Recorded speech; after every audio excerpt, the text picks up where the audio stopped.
প্যারিসের অলিম্পিকের উনি তিনজন বিশেষ অতিথির একজন।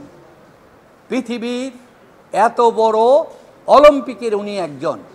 এবং আরও শুনে আপনারা খুশি হবেন, সোশ্যাল বিজনেসটাকে এইটা অলিম্পিকটাই উৎসর্গ করছে সোশ্যাল বিজনেসের নামে। এইটা হচ্ছে বাংলাদেশের গর্ব। আগামী 100 বছর পর, ইউনুসের পর, রবীন্দ্রনাথের পরে 125 বছর পরে নোবেল পেয়েছে দুইজন।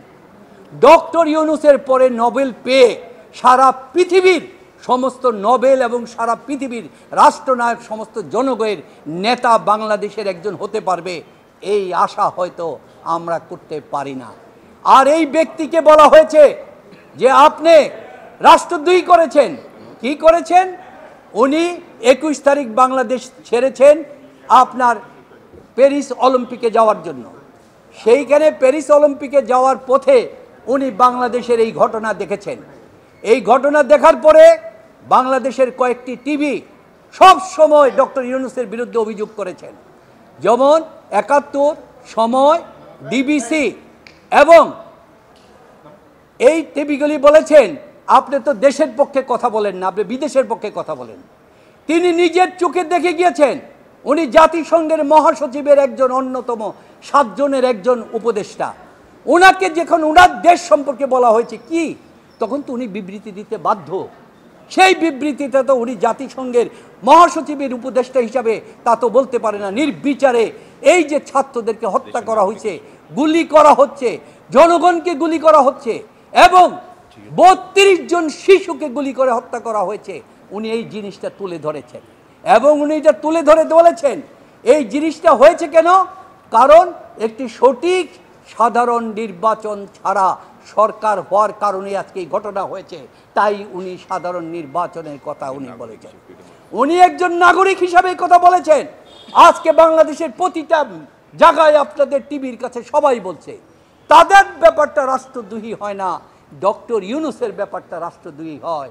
এর চাইতে দুর্ভাগ্য আর কিছু নাই। আজকে রাত্রে ডক্টর ইউনুস আসবেন, আগামীকাল বাংলাদেশে আসবেন, আগামীকালকে উনি ওই কোর্টে যাবেন।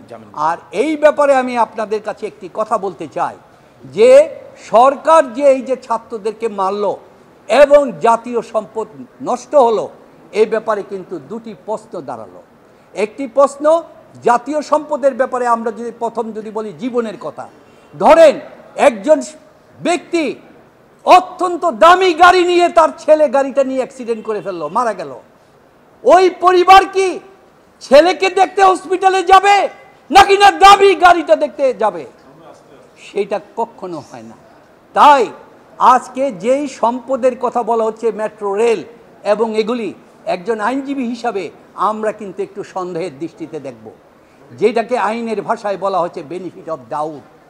যখন এগুলিতে আগুন লাগলো, সেখানে কি পাহারা ছিল? সেখানে কি বাধা দেওয়া হলো? হেলিকপ্টার থেকে গুলি করা হলো? সেখানে কি গুলি করা হয়েছে? সেখানে কি আসা হয়েছিল?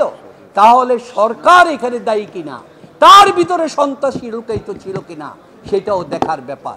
আর এটার অন্যতম উদাহরণ হচ্ছে বঙ্গবন্ধুর মার্ডার কেসের খন্দকার মুস্তাক আহমেদ হওয়ার পরে যে 23 জনের মন্ত্রিসভা হয়েছিল, সেই 23 জনের মধ্যে 22 জন ছিল বঙ্গবন্ধুর মন্ত্রিসভার সদস্য।